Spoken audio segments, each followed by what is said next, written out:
হয়েছিল ঘটনাটা? ঘটনা দেখুন, ওখানে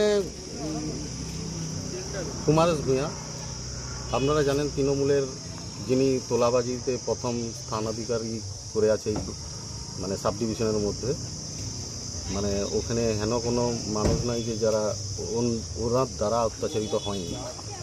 তো এই মতো অবস্থায় ওনার একটা নিজের গোডাউন ছিল কোল্ড ড্রিঙ্কসের, সেখানে অবৈধ কাজকর্ম চলতো। কোথায়? ওটা বালিকোটা।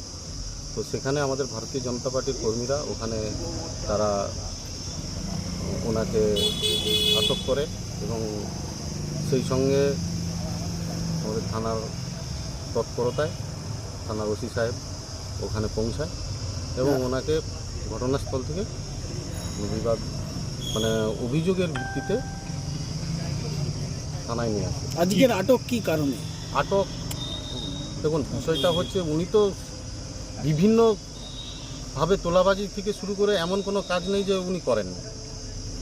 তো এবারে স্পেসিফিক প্রশাসনের কাছে কোন ইনফরমেশন নিয়ে এসেছে সেটাও আমার জানা নেই। না, আপনাদের কি কি অভিযোগ আছে? আমাদের অভিযোগ 2011 সাল আপনারা থেকে লিখিত অভিযোগ দিচ্ছেন? হ্যাঁ, আমরা আজকে কি কি অভিযোগটা কি থাকছে? আমাদের দেখুন 2013 সালে যে পঞ্চায়েত নির্বাচন হয়েছিল তারপর থেকে যে নাড়াজোল অঞ্চলে হেন কোনো অত্যাচার হয়নি এরকম নিদর্শন পাওয়া যাবে না।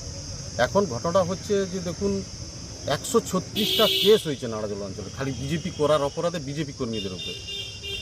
আর বাড়িঘর ভাঙচুর থেকে এমনকি ওই নাড়াজোল বাজার পার্টি অফিসে অন্তত 25টা সাইকেল লুটঘাট থেকে শুরু করে টিভি আলমারি যা যাবতীয় লুটঘাট করা হয়েছে এবং বিভিন্ন জায়গায় রাজবাড়ির বিভিন্ন সম্পত্তি অবৈধভাবে বিক্রি করে টাকা তোলাবাজি করা হয়েছে। এবং সবথেকে বড় কথা, ওখানে যে রাজার পুকুর আছে বা বিলখাল আছে সেইগুলো থেকেও তোলাবাজি তোলা উনি মাস্টার মাইন্ড ছিলেন। কুমারেশের নেতৃত্বে কি হয়েছে? একদম টোটাল ওনার নামে, ও একদম উনি একদম একাই জড়িত, একাই জড়িত, ও টোটালটাই উনি এটাকে লিডারশিপ দিয়েছেন।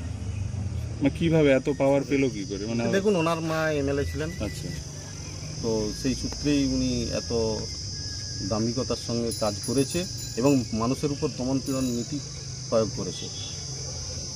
ঠিক আছে, এটাই। আচ্ছা, নাড়াজোল এলাকাতে একটা যে মাটি বালি এইসব, ওইগুলো তো আরই ছিল। হ্যাঁ, সেটা কি বলি, সেইগুলো মানে কি বলবো, ওখানে বালির একটা সিন্ডিকেট চলতো।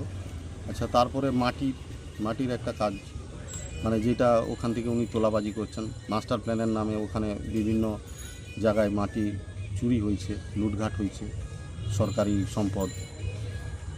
ঠিক আছে, আমরা খবরে দেখেছি বা অনেকেই জানি যে নাড়াজোল যে রাজ কলেজ, সেই কলেজে প্রিন্সিপাল রুমের পাশাপাশি একটি লুকানো রুম ছিল। হ্যাঁ, ওনার একটা পার্সোনাল রুম ছিল। কেন? তো ওখানে উনি বসতেন, অবৈধ কাজকর্ম হতো ওখান থেকে কলেজে। তো উনি তো একদম শিক্ষা প্রতিষ্ঠানটাকে একদম লাটে তুলে দিয়েছিল। তো সেই জায়গায় যত দুর্নীতির কাজ উনি করেছেন। আপনার নাম? আমার নাম রাজু আড়ি, কি পদে? রাজ্য কমিটির এসসি মোর্চার সদস্য।